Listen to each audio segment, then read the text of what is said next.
చూడండి, నేను బంగాళదుంప వేపుడు చేసి చూపిస్తాను. బంగాళదుంపలో మనకి స్టార్చ్ పోవాలంటే ముక్కలు కోసాక ఒక హాఫ్ అన్ అవర్ వాటర్లోనే 1 అవర్ అయినా వాటర్లో ఉంచితే దాని స్టార్చ్ పోతుంది. తర్వాత వేపుడు చేసుకుంటే చాలా మంచిది మాట. అందుకనేసి మీకు నేను ఇప్పుడు ఏం చేస్తానో చూపిస్తాను. చూడండి, బంగాళదుంప వేపుడు. చూడండి, నేను బంగాళదుంపలన్నీ ఈ కటర్లో పెట్టి కట్ చేస్తాను.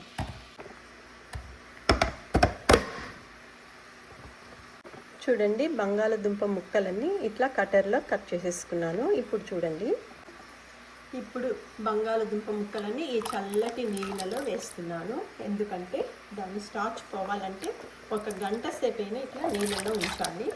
కటర్లో కొయ్యడం వల్ల ముక్కలన్నీ ఒకేలాగా కట్ అవుతాయన్నమాట.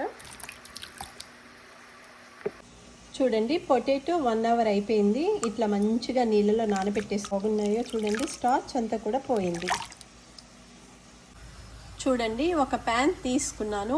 బంగాళదుంప వేపుడు చేస్తాను. కొంచెం ఆయిల్ వేస్తున్నాను. చూడండి, నూనె కాగింది. ఇప్పుడు నేను బంగాళదుంప ముక్కలు వేస్తున్నాను. చూడండి, ఒక్కసారి కలిపేసుకోవాలి.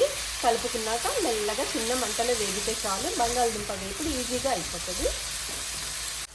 చూడండి, చిన్న మంటలో బంగాళదుంప ముక్కలు బాగా వేపుతున్నాను.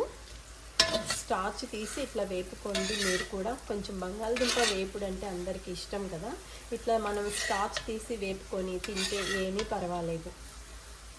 ఇప్పుడు ఈ పొటాటో ఫ్రైలో మా చెట్టు నుండి కోసుకొచ్చిన ఫ్రెష్గా కర్రీ లీవ్స్ వేస్తున్నాను. ఒకసారి అట్లా ఇట్లా కలిపేద్దాం. చూడండి, చిన్న మంటలో ఎంత బాగా వేగాయో. ఇప్పుడు దీంట్లో నేను కొంచెం పసుపు, కొంచెం ఉప్పు, కొంచెం కారం, కొంచెం ధనియాల పొడి. రుచికరమైన బంగాళదుంప వేపుడు రెడీ అయిపోయింది.